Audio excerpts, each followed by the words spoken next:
Ladies and gentlemen, this Red Gaming Tedocom video, let us discuss the upcoming Thief title, which of course is going to be released on the consoles, the next generation ones, specifically what we're going to be focused on, as well as the PC. So, the developers have been speaking about the next generation consoles, the performance, as well as various PC level optimizations, what type of effects they're going to be adding into the PC version exclusively, much more besides, including some snippets on AMD's Mantle. So let's start off. The chap who is being interviewed is named, his name is Jean-Normand Bussy, I'm hoping I've pronounced that correctly. And he's stated that they are using a heavily modified version of Unreal Engine 3. Now, the reason they went with UE3 rather than 4, which of course is upcoming, is because by the time the title was in early development, UE4 hadn't even been announced yet. And so by the time it had been announced and the team had gotten around to playing with it a little bit, they realized that most of the assets, the work they'd done modifying the engine and much more, just wasn't transferable. So it would basically mean they would have to start a lot of stuff from scratch. So it's not really going to work for them. And so they said that the next generation Unreal Engine 4 is very different. I know that for a fact. I've been keeping up with the engine's development myself. Now, one of the inherent weaknesses with Unreal Engine 3 games, typically, and that's not always, by the way, is that they don't take advantage of quad cores or more.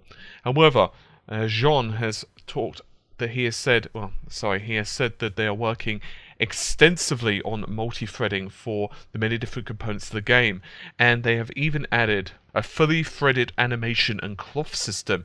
And he has also said we have been working a lot of this aspect with some experiments working great on some platforms. It's worth remembering that the next generation systems, in particular the PS4, the Xbox One, and high-end PCs, all now have, well, pretty much quad-core or more processors. Sure, the i7s, for example, on the PCs aren't exactly common. Most people have, say, an i5 or equivalent, but it's becoming more and more standard. And this, of course, is going to also translate into better performance with AMD, which typically go with more cores. The next generation consoles are going to be using AMD Jaguar. Now, while they don't have 8 cores available, they only have 6 for the games. 2 are running the OS, so of course 2 plus 6 equals 8. But even so, it's going to be crucial for the next generation consoles to be multi-threaded, as one core by itself is not particularly that powerful with the AMD Jaguar. So what about the PC version? What shinies do we get? Well, there'll be, for example, FOV. Will we be getting things such as better anti-aliasing? Well, Jean responds by saying the PC version will support all the graphic features of the next generation consoles with numerous improvements, including better anti-aliasing, higher resolution, shadows, and support for multi-monitors. Thief on PC will be amongst the first batch of games to support AMD's new Mantle, and FOV and a slider and mouse sensitivity options will be included in the game. We don't apply acceleration or smoothing to our mouse-based camera controls. We want you to have direct control over Garrett's POV, point of view, which is, in my opinion, absolutely bloody fantastic news. No FOV slider is the creation of the devil. I really want you to understand that. Now, FOV, of course, field of view, and by the way, I do actually have a really good video demonstrating this with a couple of games, for example, Far Cry 3 on the channel.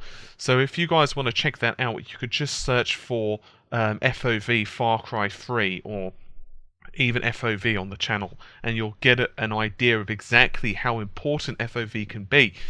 Now, of course, typically if you're playing on a couch, it's not that much of a big deal. But if you're playing close up, and believe me, it's almost, and obviously if you're looking at the video, you'll be able to tell us a lot better, but it's almost kind of like you're seeing everything zoomed in. And that's not particularly good for a stealth game. And FOV really depends upon the monitor and the person you are. Personally, I like playing at, depending on the game, at around 90 to 100-ish FOV. Anything less, and I just find it not that pleasant at all. I'm very happy, of course, about things such as anti-aliasing. Not particularly surprising. Excuse me, that we're going to be getting a better anti-aliasing. Obviously, consoles, they have to do that trade-off before with well, minimal jaggies and, of course, not having subpar performance. Also, the title is going to look pretty damn beautiful. It's going to support such features as parallax occlusion mapping, contact hardening shadows, contact hardening screen replacing reflection, that's known as chaser, that's CHASSR, Phong tessellation, broken DOF, and much, much, much more. They've also integrated the latest physics version, although destruction is not one of Thief's main gameplay pillars, is what Jean is saying. And they've also developed the tools needed for the vision they had. So, although destructibility and the ability to basically blow things to shit isn't typically what Thief is about. Obviously, Thief, if you're familiar with the old PC versions, you're aware that the idea is basically to be unseen and stealthy, and that's one of the key aspects of it. You are a ninja, and your purpose is to not be seen. Your purpose is not to set off several nuclear explosions as you're progressing through the level. Obviously, you have that option if you wish. No, you can go on a murder spree. It's just not really what you're supposed to be doing. It's not very in the spirit of the game. But of course, physics is much more than just blowing things to smithereens. It is about breakable objects, pushable objects, and much more. He also added that he believes ray tracing is better suited for the reflection than improving lighting, and we use similar things to ray tracing techniques for the reflection on. We use both ray trace. We both ray trace the geometry on screen. I'm sorry, suddenly losing the ability to speak. Plus simplified geometry for the things that aren't on screen. Sorry, guys, I've come back from the dentist just a couple of hours ago, so my teeth are still tingling, and it's not, you know, pleasant. I haven't had a filling, but you know what it is when they drill your crap up. Anyway, yeah, it gave me a cleaning, which wasn't bad, but still. Luckily, no fillings, my teeth are perfect. Yay! Anyway, DSO Gaming, which is the website this interview is on, by the way, also pointed out that the next generation consoles are, of course, going to be a lot closer in parity to the PC version, and they asked them about this, you know, what is it going to be like compared to running on a high-end PC? And Jean has replied, the next generation consoles are very strong, very powerful. They allow for much more of what console gamers are used to. The gap between PC and next gen has massively reduced for sure. The new consoles and high-end PCs offers better frame rate, higher resolution, and many more features along with DX11 support compared to the previous generation. So, pretty conclusive interview. Obviously, old generation consoles, so that'll be like the Xbox 360, for example, just simply can't keep up with the modern systems. Not particularly new or exciting there. I think we all kind of understood that.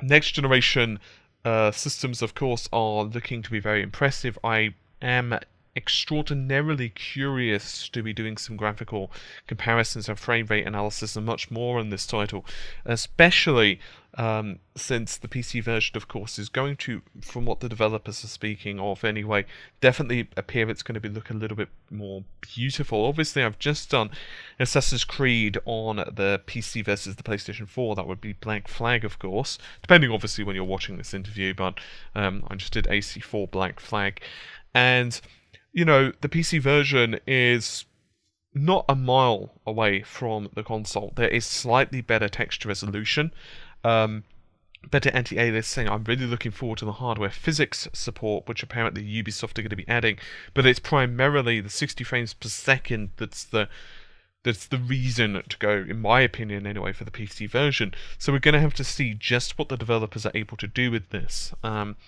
For me personally, the ability to change the FOV slider is quite nice indeed, and I'll be honest, I'm actually really, really looking forward to this title. So anyway, as I said, thank you to Dark Side of Gaming for the interview, and hopefully you guys have enjoyed the video. I'll see you soon. Take care. Bye for now.